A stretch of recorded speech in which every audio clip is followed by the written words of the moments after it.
Bonjour à tous et à toutes, bienvenue à une nouvelle édition de votre JT d'Agri 85 TV. Aujourd'hui, je suis en compagnie de Michel Michelon, donc président de la section départementale des propriétaires ruraux de Vendée, parce que vous recevez ce jeudi et ce vendredi le congrès national. Alors qu'est-ce que ça signifie pour cette section départementale? En ce qui nous concerne, c'est avec joie que nous accueillons ce 68e congrès de la SNPR. Le département de la Vendée est heureuse d'accueillir tous les congressistes. Le thème abordé pour cette 68e édition, ce sont les énergies renouvelables et la propriété rurale. Les énergies renouvelables, pourquoi? Parce que de plus en plus, ce sont des énergies que l'on voit fleurir, le photovoltaïque, les éoliennes, les fermes biogaz. Et la méthanisation. Ce sont des choses qui sont nouvelles, on rentre dans un nouvel ère et je pense qu'il faut clarifier toutes ces choses-là. Et c'est un petit peu le but de ce congrès. C'est porter quelques moments de réflexion pour savoir où l'on va et ce que l'on doit mettre en place et la législation, tout ce qui est juridique, tout ce qui accompagne, pour en fin de compte ne pas se trouver devant des conflits qui pourraient, avoir lieu dans les années à venir devant les tribunaux paritaires. Et alors justement, tu parles d'actualité, un congrès national, c'est aussi l'occasion de se projeter. Quels sont aussi les grands enjeux pour les propriétaires ruraux demain? Oui, je pense que Madame la Présidente, Madame Josiane Méliard, va aborder des thèmes sans doute inattendus et importants, ne serait-ce que la réforme du statut du fermage dans lequel nous discutons quand même depuis plusieurs mois avec les preneurs, ce qui se discute en commission tripartite, parce que une commission tripartite simplement parce que il faut qu'on arrive à trouver des accords et ce qui veut dire que ce n'est pas évident.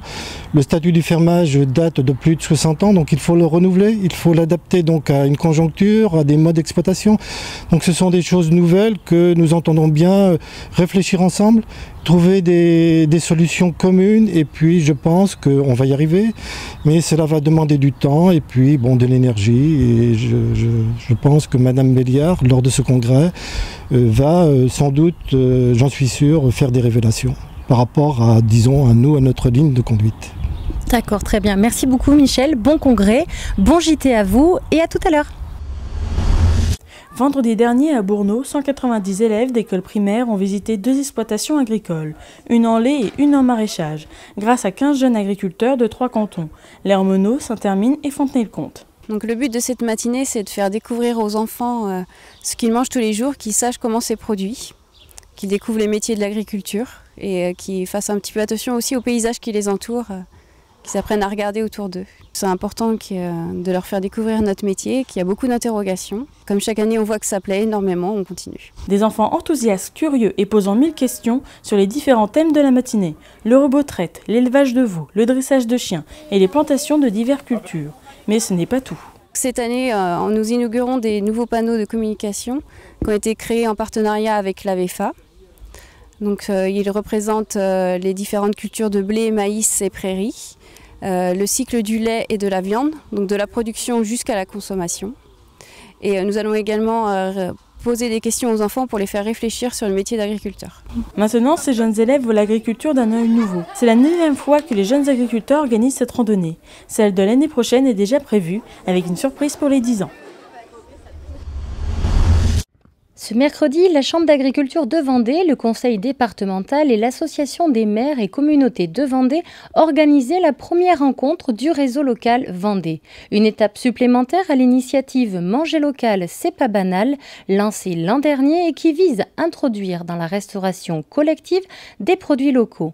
L'objectif de cette rencontre était multiple, à travers un salon des fournisseurs, réunir transformateurs, distributeurs, collectivités locales, producteurs et restauration collective, et d'autre part présenter Réseau local Vendée qui a pour volonté d'accompagner les producteurs, les restaurants et les filières. car aujourd'hui, l'enjeu est de se structurer. Je crois que c'est fondamental. Si notre agriculture, qui a des performances économiques aujourd'hui, l'enjeu de la durabilité tel que c'est affiché par les pouvoirs publics, eh bien, il faut mettre en application. On a pu aller voir l'ensemble des élus là-dessus. Ils sont sensibilisés. Maintenant, nous avons les circuits courts, les circuits longs qui doivent être en complémentarité. Je me permets d'insister là-dessus parce qu'il ne s'agit pas de mettre en opposition produits conventionnels, produits bio ou démarches qualité. Il faut que nos acteurs d'abattage, de transformation s'impliquent complètement dans le dispositif pour permettre de fournir dans le cadre des appels d'offres, et c'est ça la nouveauté, de pouvoir se fournir avec les produits de la grande région, voire très localement, et qui ne seront pas attaqués par quiconque sur le fait qu'ils auraient mis des priorités pour les uns et les autres. Et je crois que c'est un signe, un premier signe pour donner une reconnaissance auprès des producteurs. Et aussi ça permet de rapprocher le monde de la production que nous sommes avec nos consommateurs qui sont les gens qui habitent dans notre propre commune. Et ça, c'est fondamental, et que cette traçabilité que nous voyons dans la grande distribution, eh bien qu'on puisse aussi l'afficher également dans la restauration collective, et d'entendre nos enfants dire quand ils rentrent à la maison, ce que j'ai mangé à la cantine était très bon, parce que c'était produit par les agriculteurs de la région. Qualité, traçabilité sont donc au cœur de cette démarche, incluant aussi la notion d'éducation et de sensibilisation au gaspillage. Un challenge. La marge de manœuvre est énorme. On a quelques cas aujourd'hui de cantines qui utilisent jusqu'à 50-60% de produits dits locaux ou dans la région, mais le marché est énorme.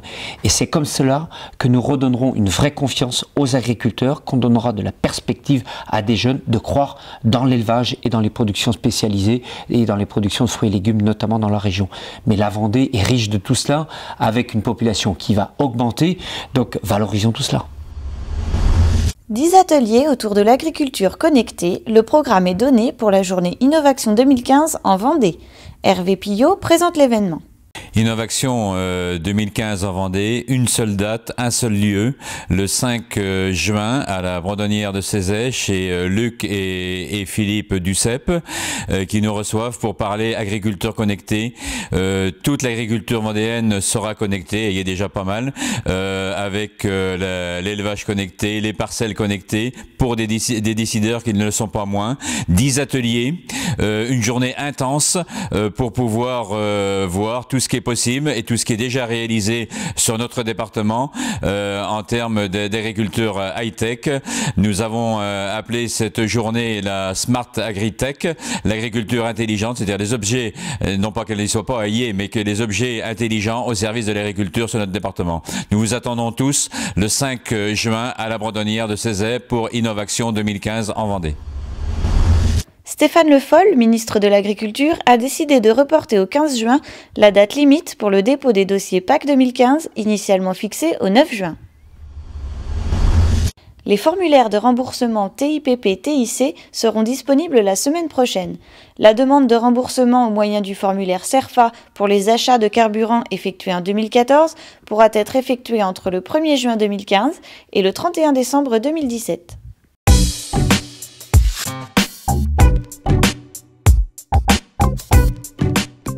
Infopack vous propose cette semaine de remédier à la disparition du S2 jaune qui répertoriait les surfaces de chaque exploitation. Pour ce faire, sélectionnez l'ensemble des données des parcelles, cliquez sur la souris pour les copier, clic gauche, ouvrez un fichier Excel et enfin ajoutez le titre de chaque colonne. Ce tableau récapitulatif des surfaces agricoles peut vous être demandé par différents organismes d'assurance ou de certification bio.